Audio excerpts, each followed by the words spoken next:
সুদীৰ্ঘ 28 বছৰৰ মূৰত বাবৰি মছজিদ ধ্বংস গোচৰ ৰায়দান কৰিলে আৰু এই ৰায়দানত 28 জন অভিযুক্তকে মুঠতে 32 জন অভিযুক্ত তাৰে ইতিমধ্যে 3 জনৰ মৃত্যু হৈছে সকলো অভিযুক্তকে নিৰ্দোষী বুলি তেওঁলোকক ৰেহাই দিছে ন্যায়ালয়ে আৰু কিয় ৰেহাই দিলে এটা এটা গুৰুত্বপূৰ্ণ প্ৰশ্ন উপস্থাপন কৰিছে কেইবাটাও গুৰুত্বপূৰ্ণ বিষয় আহিছে আৰু আমি প্ৰথমতে এই সমগ্ৰ বিষয়টোত আসাউদ্দিন ওৱাইচি অল ইণ্ডিয়া AIMMৰ তেওঁ যি অধ্যক্ষ এই সাংসদগৰাকীয়ে প্ৰতিক্ৰিয়া প্ৰকাশ কৰিছে আৰু কৈছে যে ভাৰতৰ ন্যায়পালিকাৰ বাবে আজিৰ দিনটো এটা ক'লা দিন বুলি আসাউদ্দিন ওৱাইচিয়ে প্ৰকাশ কৰিছে আৰু তেওঁ ব্যক্তিগতভাৱে আজি এখন সংবাদমেল আয়োজন কৰিলে AIMMৰ ফালৰ পৰা আৰু তেওঁ এই যি সংবাদমেল আছে তাত আসাউদ্দিন ওৱাইচিয়ে কৈছে যে এয়া এক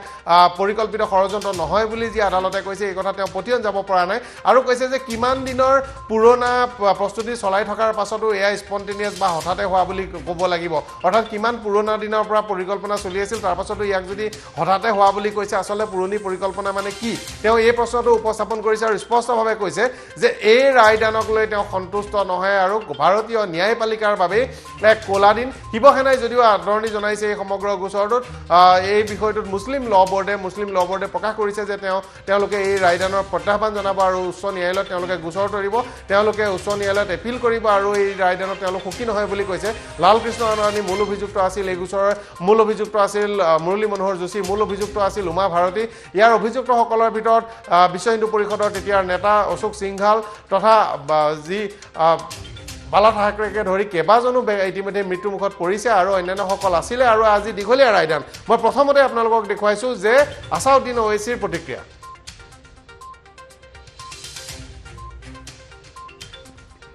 तकलीफ और दर्द को महसूस करेगा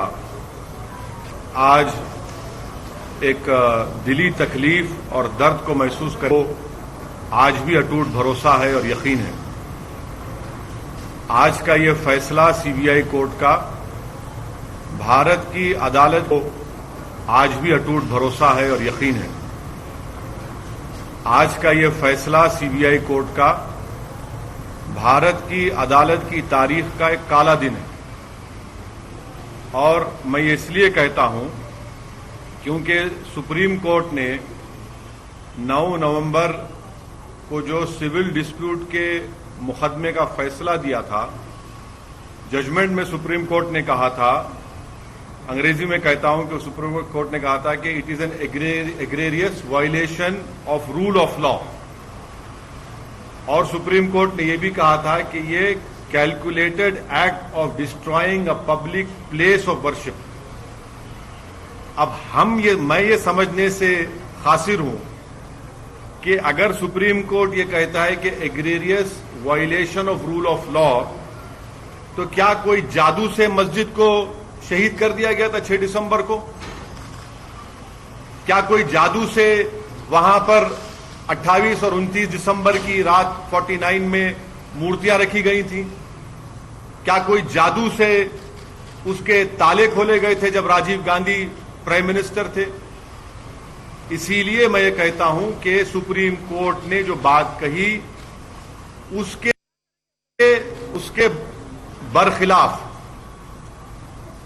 बरखिलाफ आज जजमेंट आया है और ये मैं कहने पर मजबूर हूं कि violence pays for you politically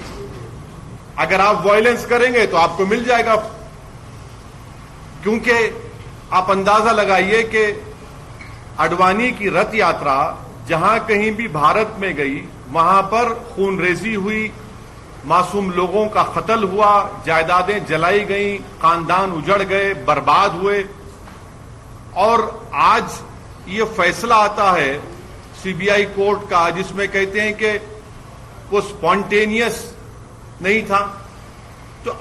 हम ये जानना चाहते हैं कि भाई साहब ये कितने दिन कितने महीने लगेंगे प्रिपरेशन के लिए ताकि वो स्पॉन्टेनियस ना हो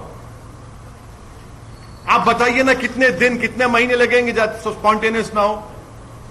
क्या ये बात सच नहीं है कि उमा भारती ने कहा था कि एक धक्का और दो बाबरी मस्जिद तोड़ दो क्या दुनिया ने नहीं देखा कि जब बाबरी मस्जिद शहीद हो रही थी तो मिठाइयां बांटे जा रहे थे अडवाणी मुरली मनोहर जोशी उमा भारती ये सब लोग तो मिठाई खा रहे थे खुशियां मना रहे थे कैसा ये फैसले पे आज आप आ जाते आप आखिर पैगाम क्या देना चाह रहे आप? पैगाम क्या देना चाह रहे? पैगाम यही मिल रहा है कि वायलेंस पेज, मास वायलेंस पेज। आप अंदाजा लगाइए कि 1950 से अब तक इस मसले में मुसलमानों को इंसाफ नहीं हुआ, और आज ये फैसला आता है 28 साल के बाद। हम आज भी कह रहे हैं अगर ये मस्जिद नहीं शहीद होती तो क्या 9 नवंबर का सुप्रीम कोर्ट का फैसला आता था? सारी दुनिया ने देखा कि जो लोग मस्साम में खड़े होकर स्पीचेस दे रहे थे, लोगों को उकसा रहे थे, उनकी मौजूदगी में क्या यह बात सच नहीं है कि सीबीआई की चार्जशीट में एक विटनेस ने कहा कि कल्याण सिंह उस वक्त के चीफ मिनिस्टर ने कहा कि रोक कंस्ट्रक्शन पर है, डिस्ट्रक्शन पर नहीं है? वो भी आप नहीं मानेंगे उसको? क्या सीबीआई की चार्जशीट में यह नहीं कहा गया था कि 5 दिसंबर की रात आडवाणी ने विनय कटियार के घर में साजिश रचाई? क्या यह बात सच नहीं है कि आडवाणी ने कल्याण सिंह को कहा कि उस वक्त तक आप रिजाइन मत करिए जब तक कि मस्जिद डेमोलिश नहीं हो जाती, ताकि गवर्नमेंट के डिसमिसल ना हो? क्या बीजेपी की सरकार उस वक्त की जाकर सुप्रीम कोर्ट को वादा नहीं किया था कि हम मस्जिद को बचाएंगे? यह फैसला मुझे कहना पड़ेगा कि यह judgement satisfies the collective consciousness of Hindutva and its followers and its ideology. ये जजमेंट का यही है। किसने तोड़ा फिर मस्जिद पर? हम पूछना चाहते हैं,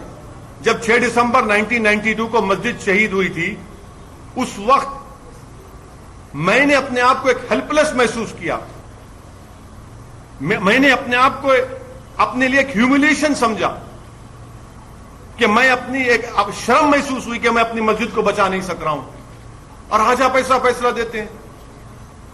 तो फिर आखिर इतना सब जो इन्वेस्टिगेशन हुआ, कैसा क्या हुआ? एक और बात आपको समझने की जरूरत है कि आडवाणी को हाईएस्ट सिविलियन अवार्ड दिया गया बीजेपी गवर्नमेंट तरफ से, एक्यूज हैं।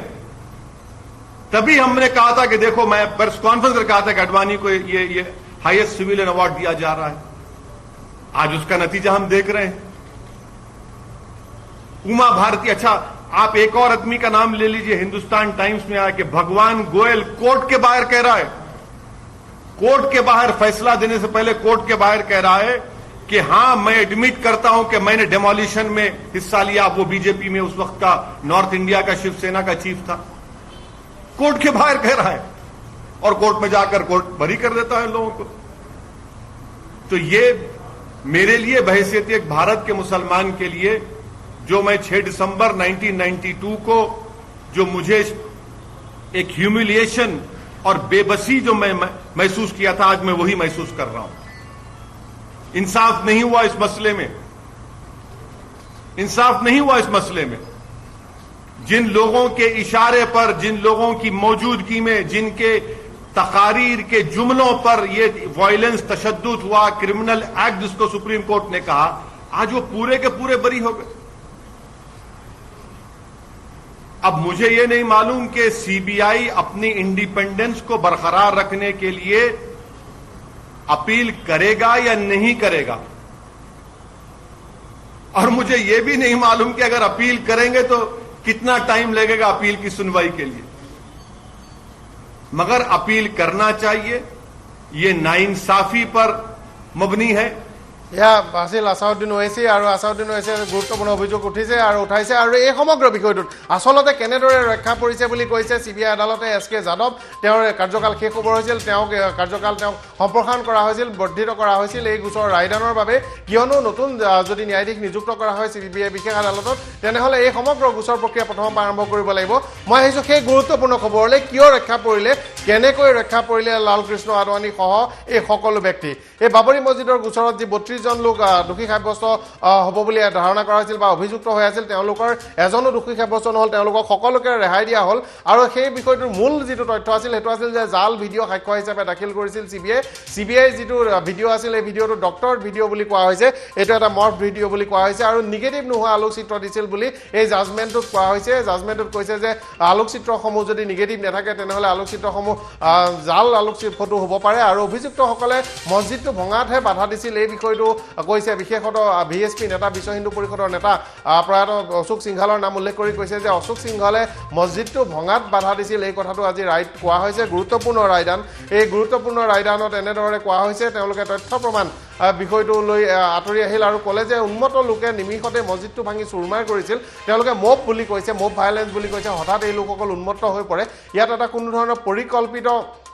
নাছিল আন এটা কথা উল্লেখ কৰিছে যে কৰ সেৱকসকলক আগনিশাই হাতে হাতে ফুল আৰু পানী আনিবলৈ দিছিল যাতে তেওঁলোকে কোনো ধৰণৰ ভাঙা চিঙা বা অন্যান্য কথাৰ সৈতে জড়িত হৈ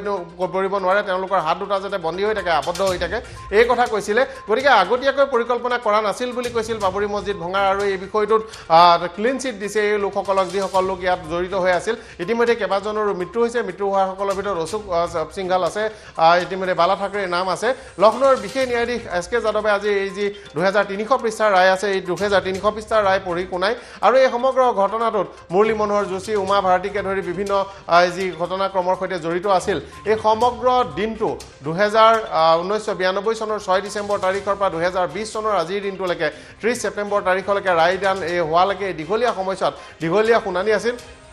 প্ৰথমতে বিশেষ বিষয়টো CBI ফৈজাবাদ আদালতত হৈছিল ফৈজাবাদ আদালতৰ পৰা লক্ষ্ণৌলৈ স্থানান্তৰ কৰা হয় লক্ষ্ণৌৰ আদালতত এই বিষয়টো আচলতে শুনানি হৈ আছিল আৰু এই সমগ্ৰ বিষয়টো মই দীক্ষিত শৰ্মাৰ সৈতে সংযুক্ত হৈছোঁ লালকৃষ্ণ আদৱানীৰ প্ৰতিক্ৰিয়া আহি পৰিছে সেই আমি শুনাম দীক্ষিত শৰ্মা আপোনাৰ সৈতে সংযুক্ত হৈছে এছ'চিয়েট এডিটৰ এই সমগ্ৰ বিষয়টোত এতিয়া গুৰুত্বপূৰ্ণ কথা হৈছে যে মূল অভিযুক্তসকল তেওঁলোকৰ তথ্য প্ৰমাণ আচলতে তেওঁলোকৰ বিৰুদ্ধে হোৱা নাই আৰু যি ভিডিঅ' আৰু ফটোগ্ৰাফ দিয়া হৈছিল সেয়া জাল আছিল বা জাল হ'ব পাৰে আৰু ফটোগ্ৰাফছৰ নিগেটিভ নাছিল এই বিষয়টো CBI এই যি আদালত আছে আদালতৰ ৰায়টোত উল্লেখ কৰিছে হয় চাওক পৰাগমণি আদিত্য বিগত 28 বছৰে বাবৰি মছজিদ ধ্বংসৰ যি প্ৰসংগ আছে এই প্ৰসংগত কেইবাজন লোককো অভিযুক্ত হিচাপে কোৱা হৈছিল আৰু সকলোৱে কৈ আছিল যে লালকৃষ্ণ আদৱানী বা এইসকল যিসকল আছে তেওঁলোক এই গোটেই ষড়যন্ত্ৰত জড়িত হৈ আছিল কিন্তু আজি CBIৰ যি বিশেষ আদালত আছে আৰু CBI বিশেষ আদালতে যি ৰায় দিলে তাত 32 জনকে লালকৃষ্ণ আদৱানীৰ পৰা আৰম্ভ কৰি 32 জনকে দোষমুক্ত বুলি ইতিমধ্যে ঘোষণা কৰা হৈছে তাৰ কিহৰ বাবে ভিত্তিত কৰা হ'ল ইতিমধ্যে আপুনি জনাইছে যে কি ভিত্তি দিয়া হ'ল প্ৰথম কোৱা হ'ল যে যিখিনি ভিডিঅ' দিয়া হৈছে সেই ভিডিঅ'খিনিক ডক্টৰ ভিডিঅ' বুলি কোৱা হৈছে অৰ্থাৎ আমি দেখা পাওঁ যে বিভিন্ন সময়ত দেখা পোৱা যায় যে 6 ডিচেম্বৰৰ পুৱা বা সেইখিনি সময়ত যি বাবৰি মছজিদ ধ্বংস কৰাৰ প্ৰাকখনত লালকৃষ্ণ আদৱানীৰ এটা ভিডিঅ' দেখা পোৱা গৈছিল য'ত তেওঁ হাতেৰে কিছু ইংগিত দি থকাৰ ভিডিঅ' দেখা পোৱা গৈছিল কিন্তু সেই সময়ত বা সেই ভিডিঅ'খিনিৰ ভিত্তিত কৈ থকা হৈছিল যে লালকৃষ্ণ আদৱানীয়ে উচতনি দি আছে আৰু কাৰ সেৱক যিসকল তাত উপস্থিত হৈছিলগৈ তেওঁলোকক ইংগিত দি পেলাই মছজিদলৈ গৈ ভাঙাৰ কথা কৈ থকা হৈছে কিন্তু ইয়াৰ যি প্ৰমাণ CBI আদালতত বা CBI ফালৰ পৰা দাখিল কৰিব লগা হ'ল তাৰ সঠিক প্ৰমাণ CBI দিব নোৱাৰিলে যে প্ৰকৃততে এই ভিডিঅ'টো অৰিজিনেল ভিডিঅ' হয় এইটো ডক্টৰ ভিডিঅ' নহয় এইটো যে নহয় তাৰ কোনো প্ৰমাণ CBI ফালৰ পৰা দিব পৰা নগ'ল দ্বিতীয় কথা হ'ল যে কিছু অডিঅ' ক্লিপ দিয়া হৈছিলে সেই অডিঅ' ক্লিপখিনিৰ ক্ষেত্ৰত যদি চাই আপুনি আদালতে এটা কথা স্পষ্ট কৰিলে যে তাৰ অডিঅ'ৰ যিখিনি ভইচ আছে সেই ভইচখিনি ক্লিয়াৰ নহয় অৰ্থাৎ কোনে কি কৈ আছে তাত কোনো ধৰণৰ স্পষ্টতাৰে এই গোটেই কথাখিনি তাত দেখা পোৱা হোৱা নাই বা স্পষ্টতাৰে শুনিব পৰা নাই যে প্ৰকৃততে আচলতে কি কৈ আছে এই ভিডিঅ' আৰু অডিঅ'ৰ ফালৰ পৰা কোৱা হৈছিল যে আদৱানীয়ে সকলো যিসকল কাৰ সেৱক আছে তেওঁলোকক মছজিদৰ ফালে যাবলৈ ইংগিত দিছে আৰু মছজিদটো ভাঙি পেলোৱা এনেকুৱা ধৰণৰ শব্দ কৈ থকাৰ বুলি অভিযোগ উত্থাপন হৈ আছিল কিন্তু CBIৰ ফালৰ পৰা এই অভিযোগকেইটা আদালতৰ মজিয়াত প্ৰমাণ কৰিব নোৱাৰিলে দ্বিতীয়তে 24 আৰু 25 জুলাইত যেতিয়া আদৱানী আৰু মুৰলী মনোহৰ যোশীৰ ভিডিঅ' কনফাৰেন্সিঙৰ জৰিয়তে সাক্ষ্য গ্ৰহণ কৰা হৈছিল সেই সাক্ষ্য গ্ৰহণতো এই প্ৰশ্নকেইটা তেওঁলোকে উত্থাপন কৰিছিলে যে আপোনালোকে এনেকৈ ইংগিত দি আছে বা এনেকুৱা ধৰণৰ ভিডিঅ' আপোনালোকৰ বিৰুদ্ধে আছে দুইজন নেতাই কিন্তু নিজৰ সাক্ষ্য গ্ৰহণত যিটো ভিডিঅ' কনফাৰেন্সিঙৰ জৰিয়তে হৈছিল সেই সাক্ষ্য গ্ৰহণত নিজৰ ওপৰত থকা অভিযোগসমূহ সম্পূৰ্ণৰূপে নৎসাত কৰিছিল আজি মুঠতে যিখিনি ফটো দিয়া হৈছিল যিখিনি ফটোগ্ৰাফছ এভিডেন্স হিচাপে দিয়া হৈছিল সেই ফটোগ্ৰাফছখিনিৰ ক্ষেত্ৰতো যি নিগেটিভ থাকিব লাগে সেই নিগেটিভখিনি CBIৰ ফালৰ পৰা সঠিকভাৱে যোগান ধৰিব পৰা নগ'ল প্ৰকৃততে এই মুহূৰ্তত যদি চোৱা যায় এইকেইটা লু ফলছৰ ক্ষেত্ৰতে CBIৰ যি আদালতত যি গোচৰ হৈছিল সেই গোচৰ প্ৰমাণ নহ'ল আৰু মুখ্যতঃ এইকেইটা কাৰণতেই আদৱানী, যোশী, মুৰলী মনোহৰ যোশী, উমা ভাৰতী, বিনয় কটিয়াৰ, সেইখিনি সময়ত মুখ্যমন্ত্ৰী কল্যাণ সিং,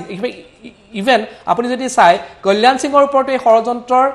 ভাগ লোৱাৰ এটা গুৰুতৰ অভিযোগ উত্থাপন হৈছিল। তেওঁ সেইখিনি সময়ত মুখ্যমন্ত্ৰী হিচাপে আছিল, কিন্তু তাকো প্ৰমাণ কৰিব পৰা নগ'ল। সেই গতিকে এই মুহূৰ্তত যি CBI আদালতে যি নিৰ্দেশ দিছে বা ৰায় দিছে, এই গোটেইকেইটা তথ্যৰ ওপৰত ভিত্তি কৰিয়ে সকলোকে দোষমুক্ত বুলি CBI বিশেষ আদালতৰ ফালৰ পৰা কোৱা হৈছে। গুৰুত্বপূৰ্ণ কথা, ধন্যবাদ দীক্ষিত শৰ্মা। আৰু এই মুহূৰ্তত লালকৃষ্ণ আদৱানীৰ প্ৰথমটো প্ৰতিক্ৰিয়া আহিছে এই ৰায়দানৰ পিছত। এই প্ৰতিক্ৰিয়া মই এবাৰ শুনাইছোঁ। লালকৃষ্ণ আদৱানীয়ে মন্তব্য কৰিছে যে এই ৰায়দানৰ পিছত তেওঁলোকে কৈছে যে যি ৰাম জন্মভূমি আন্দোলন আছিল, এই আন্দোলনটোৰ বাবে এটা ডাঙৰ সকাহ পায়, এই আন্দোলনৰ সৈতে জড়িত থকা লোকসকল যে দোষী নাছিল বা ষড়যন্ত্ৰকাৰী নাছিল, এই কথাটো আজি আদালতৰ ৰায়ে প্ৰমাণ কৰিলে। তেওঁলোক যে দোষী নাছিল এইটো প্ৰমাণিত হ'ল, এই কথাটো তেওঁ মন্তব্য কৰিছে, ৰাজহুৱাভাৱে মন্তব্য কৰিছে। আৰু প্ৰথমটো প্ৰতিক্ৰিয়া প্ৰকাশ কৰিছে বিজেপিৰ নেতা, বৰ্ষীয়ান নেতা লালকৃষ্ণ আদৱানী। स्पेशल कोर्ट का आज का जो निर्णय हुआ है वह अत्यंत महत्वपूर्ण है और हम सब के लिए बहुत खुशी का प्रसंग है। स्पेशल कोर्ट का आज का जो निर्णय हुआ है वह अत्यंत महत्वपूर्ण है और हम सब के लिए